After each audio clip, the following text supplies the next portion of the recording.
प्रणाम सुंदर छत्रशाल महाबली कयो बड़ी बड़ी। आज का अध्याय नंबर 110। आज के हमारे अध्याय वदक साहित्य में महाराजा छत्रशाल प्रणामी आलम नदरम श्री कृष्ण प्रणामी धर्म में 5 मुख्यतः वेदक जो भी है।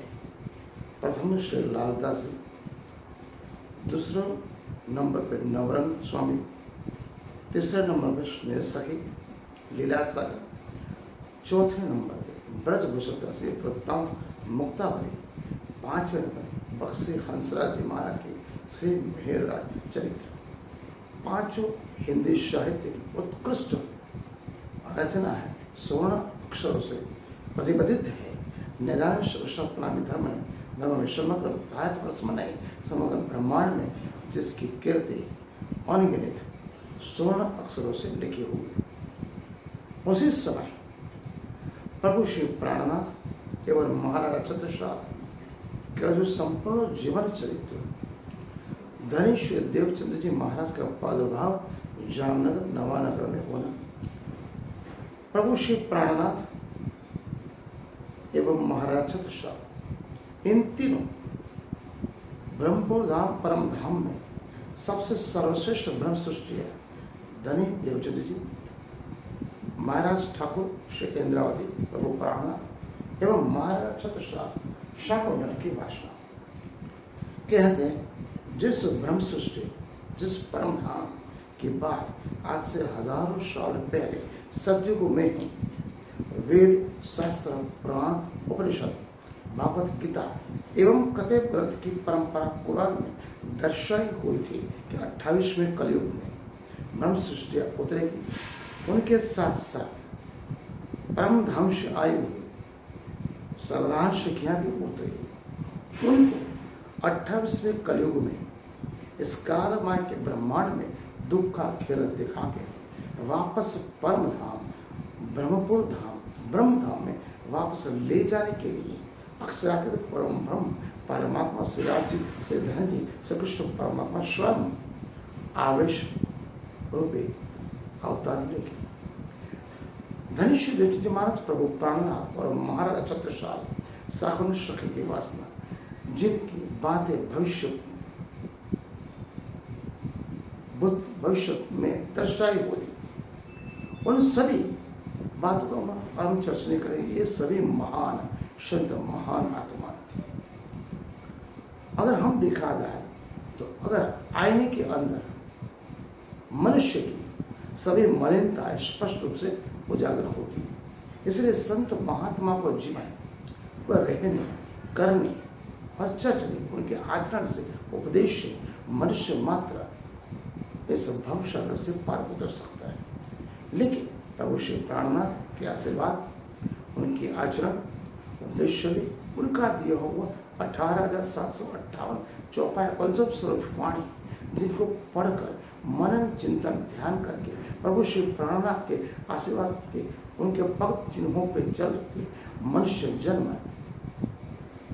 कालमय के ब्रह्मांड से 84 लाख योनि से मुक्त होकर परम धाम को प्राप्त कर सकता है। इस बात की पुष्टि भगवत गीता में कृष्ण भगवान उद्धव जी से भी कहते हैं। कृष्ण भगवान उद्धव जी से कहते हैं, निष्कंचना मनु रक्त चेतसा शांता महांतो खिलजी वत्सरा कामेर ना लब्धयो जुसंते तत् तनेर पेक्य ना बिंदु सुखेमा।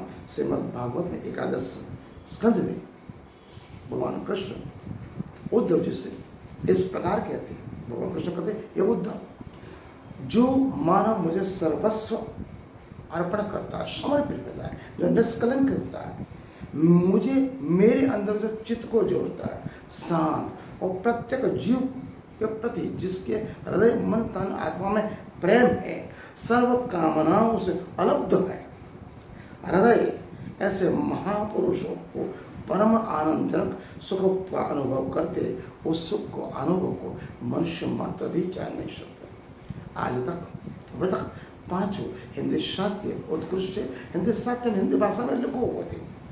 गुजराती भाषा में आज तक कोई भी वितक लिखे हुए नहीं थे।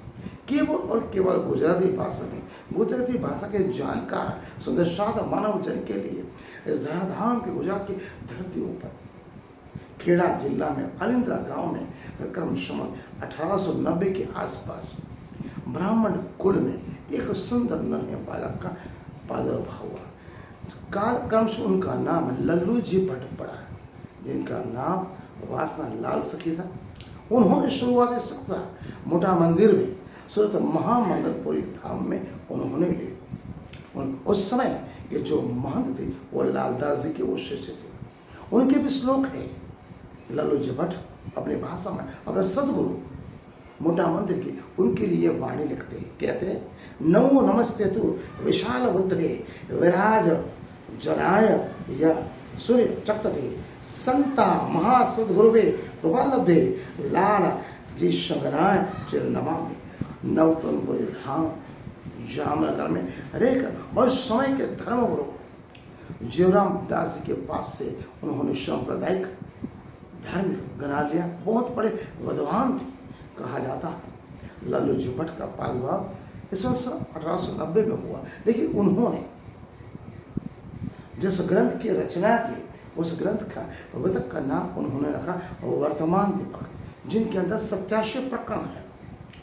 इस वितक वर्तमान दीपक ग्रंथ की रचना उन्होंने 1936 में चालू की। 8 साल के पश्चात 1944 में भादो वैशाख शुद्ध 2 को उन्होंने इस ग्रंथ को पूर्ण किया। इस ग्रंथ के अंदर उन्होंने महाराज छत्रसाल का आध्यात्मिक प्रभु शिव प्रार्थना का संपूर्ण जीवन चरित्र एवं धनुष दर्शन मार्ग के साथ साथ हिंदू धर्म के बहुत बड़ी बातों को उजागर किया है। इसके अंदर उन्होंने प्रश्न और उत्तर एक अनूठी शैली का रूपांतर किया। उस शैली उनकी इस बात की पुष्टि है, एक प्रश्न एक भूमिका ऐसी दी है जिनमें प्रश्न कहे करजोड़ बुंदेला बुवारा कहाँ गए नाथ विप्र मुनिहारा।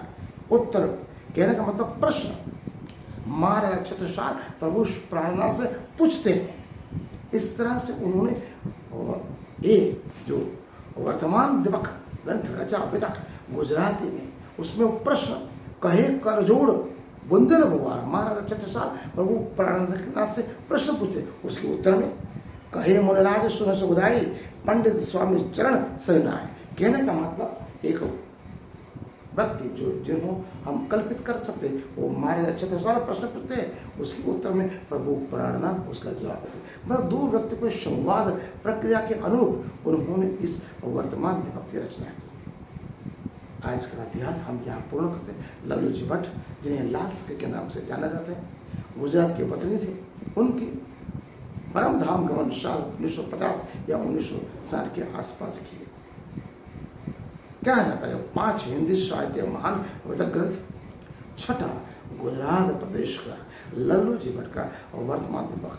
5 वितकों का उनमें सम्मिलन करके एक प्रश्न एक उत्तर हिसाब से मनुष्य हर बात की बातों को उन्होंने जोड़ा है। लल्लू जी भट्ट की वर्तमान दीपक में जब कान्ह जी भट्ट, जिनके पास धनुष जी महाराज ने 14 वर्ष तक निष्ठाबंध भागवत सुनी थी, महाराज ठाकुर प्रभु प्राणनाथ और उनके भाई गोवर्धन जब धनुष जी महाराज के पास वाणी चर्च में ब्रह्म ज्ञान लेने के लिए जाते थे, तब उनके पिताजी ने उनके एक कहा धनी देवचंद जी जो कान्जी भट्ट के पास भागवत सुनते थे, आप उनके पास क्यों जाते हो? प्रभु प्राणनाथ महाराज ठाकुर को गोवर्धन भट्ट ने बोला, हम आपके पास कान्जी भट्ट के पास जाते हैं, अगर वो हमारे प्रश्न का उत्तर दे देते हैं तो हम धनी देवचंद जी के पास नहीं जाएंगे, अगर वो नहीं देते तो हम धनी देवचंद सदगुरु देवचंद जी के पास ही जाएंगे, उनकी ही वाणी सुनेंगे, उनका ब्रह्म दान के लिए। तो महाराज ठाकुर के पिताजी केशव ठाकुर, महाराज ठाकुर एवं गोवर्धन जी को दोनों को लेकर कान्जी भट्ट के पास गए। 25 प्रश्न प्रभु प्राणनाथ महाराज ठाकुर और गोवर्धन भाई ने पूछे। वो 25 में से एक भी प्रश्न का उत्तर कान्जी भट्ट जो 14 वर्ष तक निष्ठाबद्ध धनी देवचंद जी महाराज को भागवत कथा सुनाते, उनको एक भी प्रश्न का उत्तर नहीं आया। अंत में उन्होंने ये बोला कान्जी भट्ट ने, ये प्रश्न के उत्तर तो केवल और केवल अक्षरार्थ पूर्ण राम से राज्य दे सकते। आदमी केशव ठाकुर ने अपने दोनों पुत्र महाराज ठाकुर और गोवर्धन ठाकुर को धनी दीक्षित के पास लिया था। ये 25 प्रसव कौन से हैं वो हम आपके साथ कल चर्चा करेंगे। आज का अध्याय हम यहाँ पूर्ण कर।